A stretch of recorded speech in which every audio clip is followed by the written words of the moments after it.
Hey guys, what's going on? Insidious Swede, back again here for another YouTube video. Welcome to my first impressions of the semi-new manga series, Inuyashiki. Now, before talking about that manga, I first want to talk about Gantz. Of course, both of these series are done by Hiroya Oku, and Gantz is definitely his most notable work.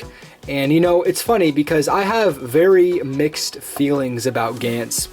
I would say the first 10 or so volumes, basically the first arc, was one of the most enjoyable seinen experiences I've had in manga. I really loved the beginning first arc to Gantz, but the problem is, you know, somewhere along the way it just kind of lost itself. I don't know what exactly happened, but it just kind of added unnecessary things like a certain romance aspects, and then also some of the storylines and the characters that were added and some of the characters that were killed off. It kind of went all over the place, and honestly it lost my interest.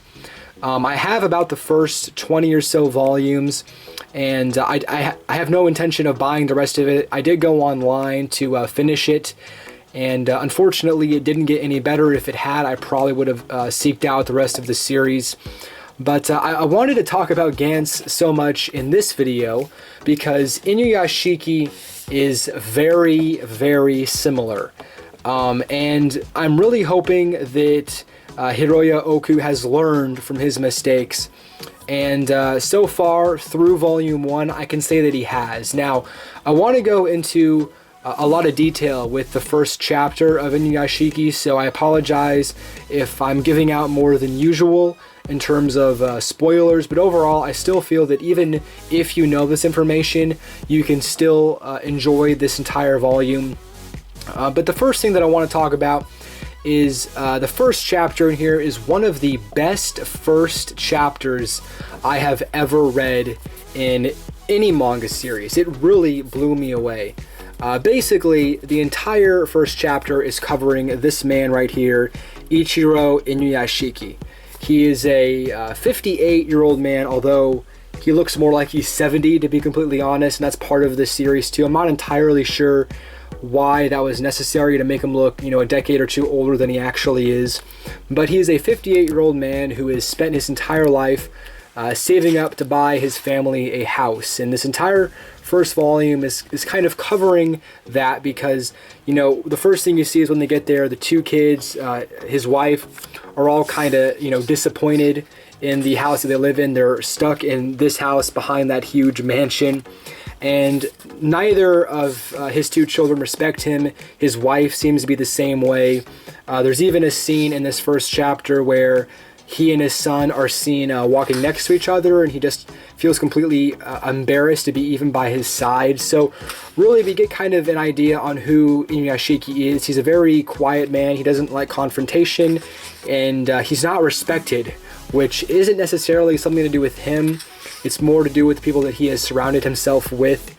And about, I would say, near the end of this first, let's see if I can find it, near the end of this first chapter, he's diagnosed with cancer, stomach cancer. He said that he has, yeah, right here, 3 months to live.